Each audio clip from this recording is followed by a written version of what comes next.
Job assistant চ্যানেলে আপনাকে স্বাগত জানাচ্ছি। আজকে সরকারি চাকরি সম্পর্কে আপনাদের কিছু মৌলিক ধারণা দিব। সরকারি চাকরি ও সংস্থা। সরকারি চাকরি বাংলাদেশ সরকার পরিচালনার জন্য যে সকল কর্মকর্তা অথবা কর্মচারী নিয়োগ দেন সেগুলোই সরকারি চাকরি। এক কথায় সরকারি চাকরি মানে সরকার অথবা প্রজাতন্ত্রের কর্মচারী। সরকারি সংস্থা বাংলাদেশ সরকারের ৪৪টি মন্ত্রণালয় রয়েছে। মন্ত্রণালয়ের অধীনে বিভিন্ন বিভাগ অথবা অধিদপ্তর অথবা সরকারি সংস্থা রয়েছে। বাংলাদেশে প্রায় ৯০০টিরও বেশি সরকারি সংস্থা রয়েছে। সরকারি চাকরির যোগ্যতা। আবেদনের জন্য বয়স সর্বনিম্ন ১৮ এবং সর্বোচ্চ ৩২ বছর। বয়সের ক্ষেত্রে কোনোভাবেই এফিডেভিট গ্রহণযোগ্য নয়। জেলাভিত্তিক আসন খালি থাকার পর জেলা কোটায় সার্কুলার হয়। এক্ষেত্রে আসন খালি না থাকলে উক্ত জেলা থেকে কেউ আবেদন করতে পারবে না। শিক্ষাগত যোগ্যতা অষ্টম শ্রেণী থেকে শুরু করে পিএইচডি ডিগ্রি পর্যন্ত বিভিন্ন গ্রেডে আলাদা আলাদা শিক্ষাগত যোগ্যতা লাগে। অভিজ্ঞতা কিছু বিশেষ চাকুরির ক্ষেত্রে অভিজ্ঞতার প্রয়োজন হয়। বাংলাদেশের সবচেয়ে মর্যাদাপূর্ণ সেরা 10টি সরকারি সংস্থা: রাষ্ট্রপতির কার্যালয়, প্রধান উপদেষ্টা অথবা প্রধানমন্ত্রীর কার্যালয়, বাংলাদেশ সরকারি কর্ম কমিশন ইত্যাদি।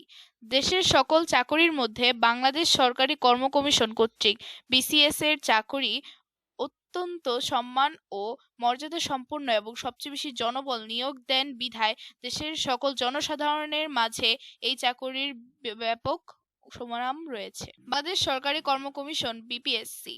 পরিচিতি: বাংলাদেশ সরকারের অধীনে বাংলাদেশ সরকারি কর্ম কমিশন বা বাংলাদেশ পাবলিক সার্ভিস কমিশন, সংক্ষেপে বিপিএসসি নামে পরিচিত। ইংরেজি নাম বাংলাদেশ পাবলিক সার্ভিস কমিশন। প্রতিষ্ঠাকাল ৮ এপ্রিল ১৯৭২ খ্রিস্টাব্দ। এটি একটি সাংবিধানিক স্বাধীন ও স্বতন্ত্র প্রতিষ্ঠান। বাংলাদেশের সংবিধানের ১৩৭ থেকে ১৪১ নং অনুচ্ছেদে বিপিএসসি সম্পর্কে উল্লেখ আছে। বিসিএস ক্যাডার সংখ্যা ২৬টি, ১৪টি সাধারণ ও ১২টি পেশাগত অথবা কারিগরি।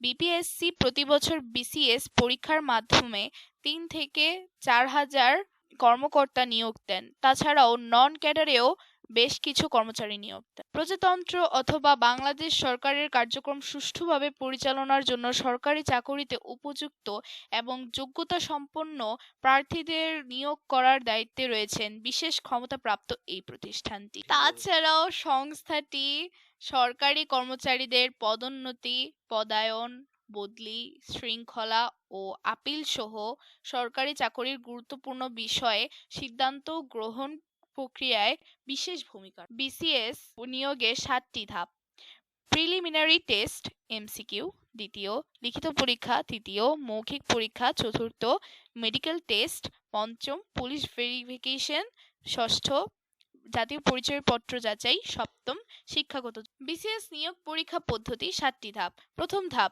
এমসিকিউ টাইপ প্রিলিমিনারি টেস্ট 200 নম্বর। দ্বিতীয় ধাপ এমসিকিউ টেস্ট এ কৃতকার্য প্রার্থীদের 900 নম্বরের মধ্যে লিখিত পরীক্ষা গ্রহণ করা হয়, গড় পাস নম্বর 50%। তৃতীয় ধাপ লিখিত পরীক্ষায় কৃতকার্য প্রার্থীদের 200 নম্বরের মধ্যে মৌখিক পরীক্ষা গ্রহণ করা হয়, গড় পাস নম্বর 50%। বিশেষ দ্রষ্টব্য: উক্ত 3টি ধাপে সফলভাবে কৃতকার্য হলে তাকে প্রাথমিকভাবে নিয়োগপত্র দেওয়া হয়। চতুর্থ ধাপ উক্ত 3টি ধাপে সফলভাবে কৃতকার্যদেরকে মেডিকেল টেস্ট করতে হয়, যেমন এইচআইভি অথবা AIDS, hepatitis V, dope test etcetera. পঞ্চম ধাপ প্রার্থীর স্থায়ী ঠিকানায় পুলিশ ভেরিফিকেশন, যেমন প্রার্থীর নাম, ঠিকানা, নিজ জেলা এবং মামলা ইত্যাদি যাচাই করা হয়। ষষ্ঠ ধাপ প্রার্থীর জন্ম নিবন্ধন সার্টিফিকেট অথবা জাতীয় পরিচয়পত্র অথবা পাসপোর্ট অথবা ড্রাইভিং লাইসেন্স অথবা অভিজ্ঞতার সার্টিফিকেট ইত্যাদির সত্যতা যাচাই করা হয়। সপ্তম ধাপ প্রার্থীর শিক্ষাগত সার্টিফিকেট অথবা পেশাগত অথবা কারিগরি পাশের সার্টিফিকেটগুলোর সত্যতা মূল তথ্যের সাথে মিলিয়ে যাচাই। উক্ত 7টি ধাপ যারা সফলভাবে কৃতকার্য হয় তাদেরকে চূড়ান্তভাবে সরকারের বিভিন্ন সংস্থায় নিয়োগ ও পদায়ন করা হয়।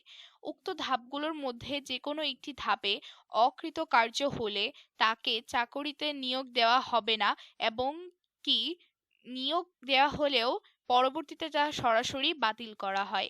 বিপিএসসি সম্পর্কে আরও বিস্তারিত তথ্য জানতে ভিজিট করুন bpsc.gov.